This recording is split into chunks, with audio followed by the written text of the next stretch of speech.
Should have ignored it. But I didn't. Because when you're starving for connection, even the wrong knock sounds like salvation. It was my brother-in-law. And behind him, 3 of his friends. Laughing.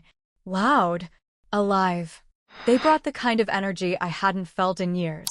The kind that reminds you you're still a woman, not just a role you play in a quiet house. I didn't plan for it. I didn't even want it, at first. But when I let them in, when I opened that door, I didn't realize I was unlocking more than just the house.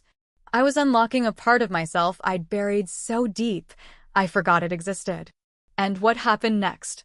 God. Even now, it's hard to speak it out loud. But I need to. Not for the gossip. Not for the shock. But because maybe, just maybe, someone out there knows what it's like to be lonely with someone. To crave something you stopped asking for. To be so invisible. Even a glance can feel like love. So stay with me. Listen. Not to judge, but to understand. Soft music fades in gently. Subscribe to Heartfelt Tales Unfold, because the next story might be the one you've never dared to tell out loud. I'm 36. No kids. Married for 9 years. We used to try. In the beginning, we tried so hard. Tracking ovulation, eating better, praying over little plastic tests in the bathroom at 2 in the morning. Then, after enough heartbreak, we just stopped trying. And somewhere between all the appointments and the disappointments, he stopped seeing me. He's a good man. At least, that's what everyone says. Hardworking, reliable, always providing. But providing isn't the same as being present. Most weeks, he's gone before I wake up and home after I've gone to bed. Sometimes I hear the front door open at midnight, hear the sound of his bag hitting the floor, his footsteps pausing at the bedroom. Then nothing. He never comes in. It's like we live parallel lives, sharing a house, but not a home. We talk about bills, groceries, the water heater, but we haven't talked about us in a very long time. I spend my days pretending I'm fine, cleaning a house that stays too clean, rewatching old shows so the silence doesn't swallow me, filling the void with wine and late-night scrolling. My brother-in-law, Darren, drops by sometimes. He's younger than my husband. Warmer. He always has this half-smile like he knows a secret but won't say it out loud. He lives just 10 minutes away. Always has friends over. Sometimes they tag along when he visits. Sometimes they stay longer than they should. There's Malik. He's the kind of man who knows exactly how good-looking he is. Everything about him feels smooth. His voice, his walk, even the way he holds a glass like the moment itself belongs to him. Then there's Eli. He barely speaks. Just watches. Not in a creepy way. More like he's listening for something no one else can hear. There's a stillness in him that makes you pay attention, even when he says nothing. And Jordan. Jordan's the one who makes you laugh even when you don't want to. He says things that toe the line, sometimes crosses it. But he always does it with a grin that makes you wonder if you imagined it.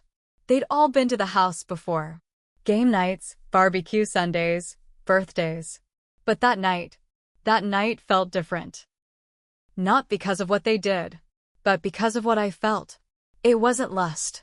Not at first. It was attention. Laughter. Being asked if I needed help with the dishes. Having someone actually look at me when I spoke. That used to be my husband.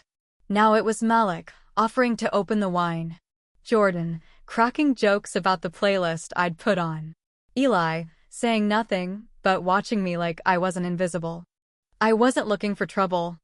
I wasn't looking for anything. But I'd forgotten what it felt like to be noticed. And sometimes, when you've gone too long without something, even the smallest drop tastes like a flood. It was a Friday evening. The kind where the sky feels heavy and the air smells like something's about to break. Rain had been threatening all day. You could hear the tension in the wind, restless, tugging at the windows. By 6, the clouds finally gave in. I was in the kitchen, pouring myself a glass of wine when the lights flickered. Twice. I stood still for a moment, listening. Not for thunder, not for the storm, but for the silence. It was the same kind of silence that had been living inside me for months. Then my phone buzzed. It was him. My husband. Flight's delayed. Probably won't make it back until Sunday night. Sorry. No follow-up. No, how's your evening? No, wish I was with you. Just facts. Delivered like a business memo. I stared at the screen. Not angry. Not sad. Just empty. It was a kind of loneliness that didn't even sting anymore. It had settled in like furniture.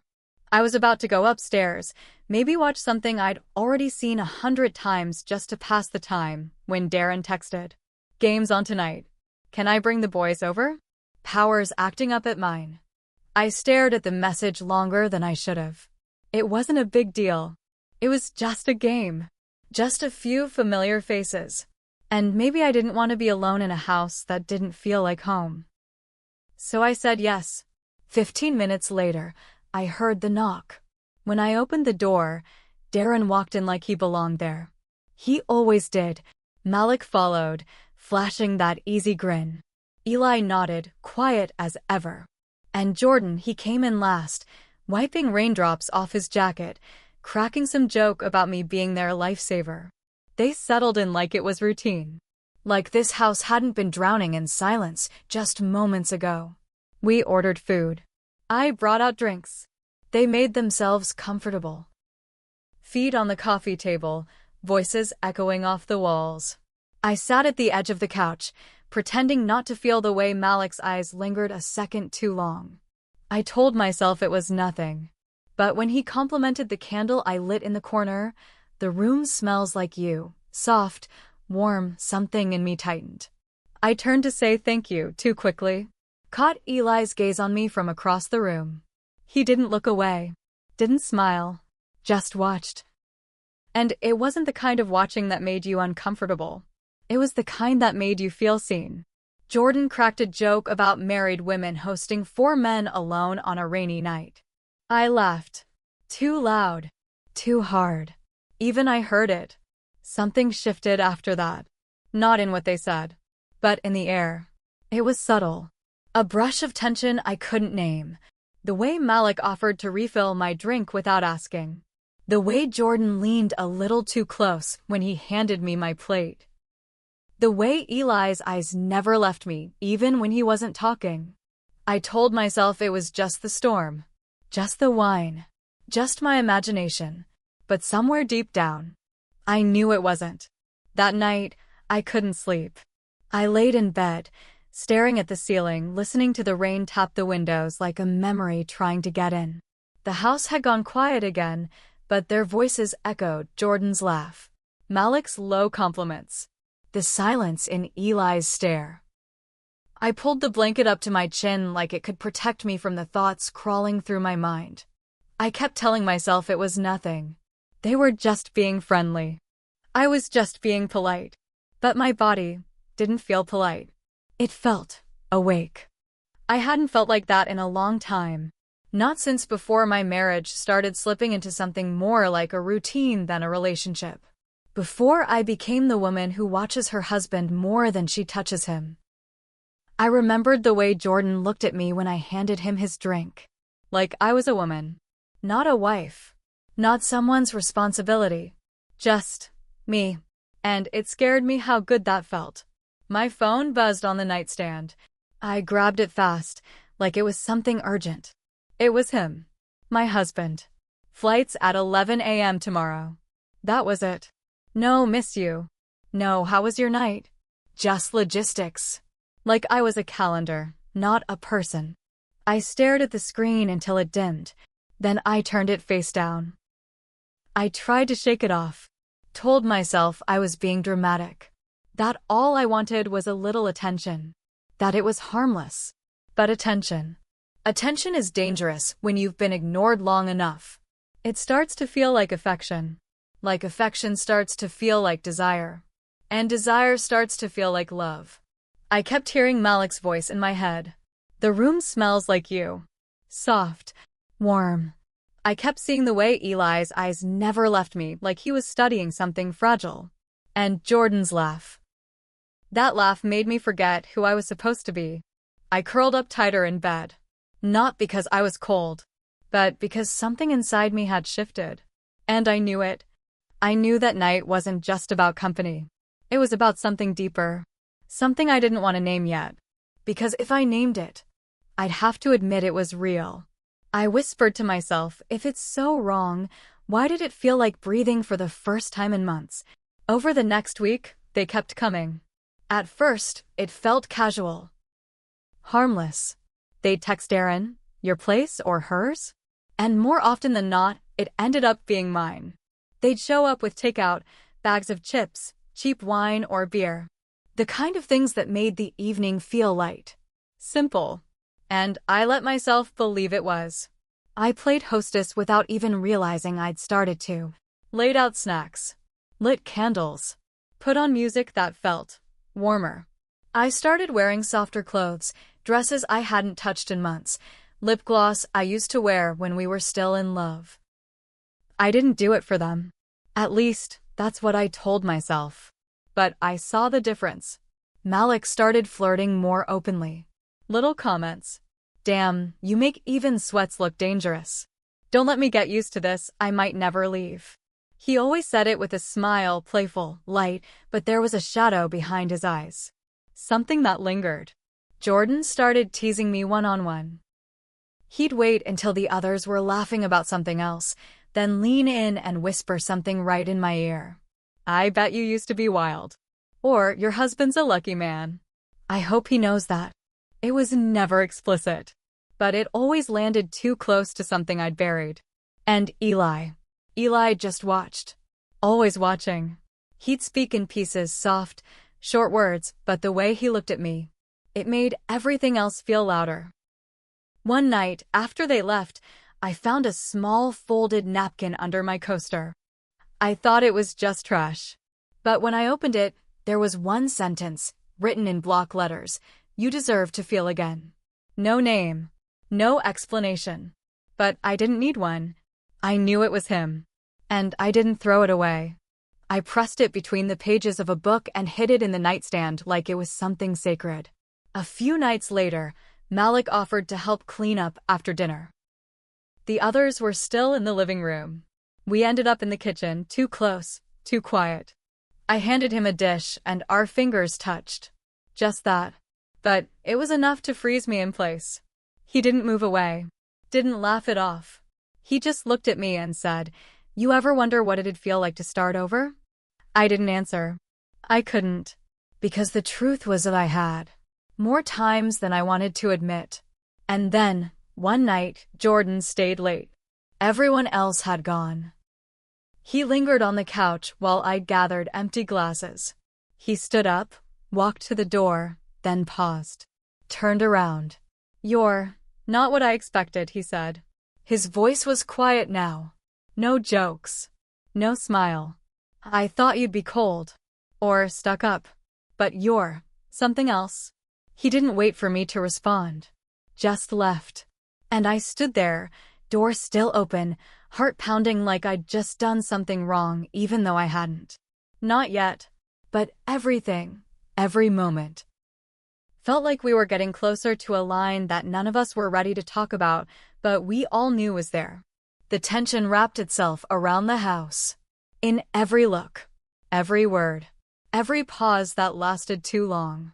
And I was caught in the middle of it, not running, not stopping it, just standing there, waiting to see who would cross it first. It was raining again. The kind of rain that didn't just fall, it poured, relentless and full of purpose. The kind that wraps around a house like a secret. I was home alone. My husband was out of town. Again. Some conference in Abuja, or maybe it was Port Harcourt. I didn't even ask this time. His goodbye was short. A peck on the cheek. A hand on my back that felt more like a habit than affection. No warmth. No looking back. The silence returned, heavier than ever. I lit a candle. Poured a drink. Put on music I used to love. Tried to remember what it felt like to be someone other than a shadow. Then, a knock. No text. No warning. Just the sound of knuckles against the door, soft but certain. I opened it without thinking. They were all standing there. Malik, Eli, Jordan. No excuses. No game night. No food in hand.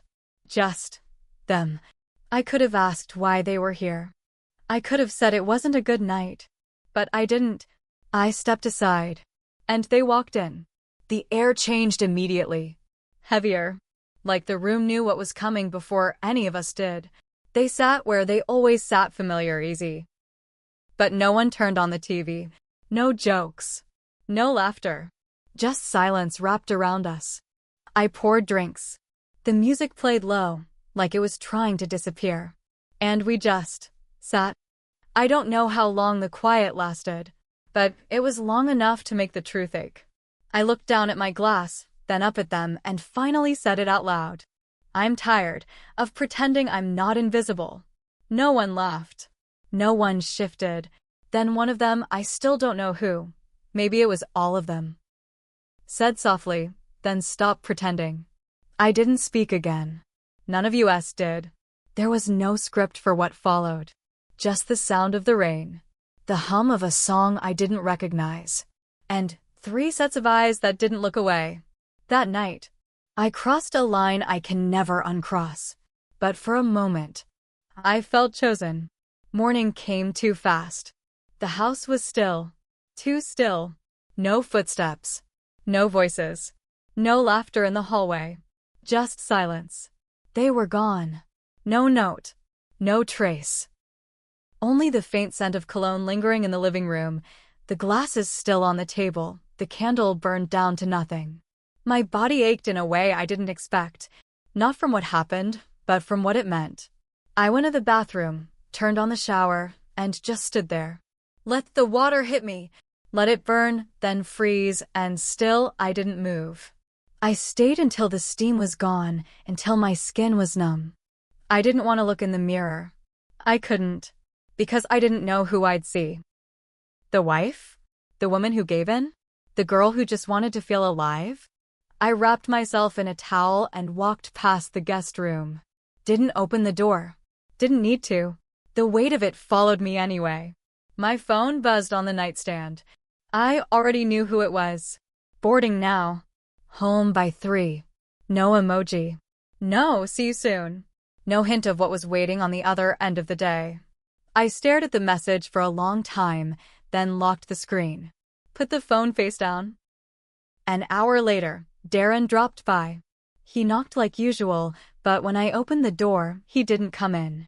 Just stood there, hands in his pockets, eyes lowered, then raised, just once, just enough.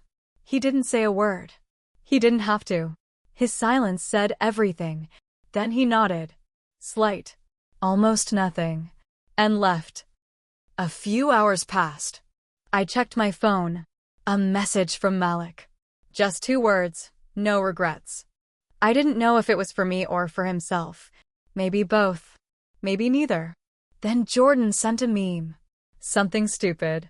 Something funny. I laughed. Then cried. Hard. I turned the sound off and set the phone down again. Eli never texted. Never called. And that was the part that stayed with me the most. His absence felt louder than anything the others had done or said. I kept checking, refreshing, hoping. Nothing. He disappeared like it never happened.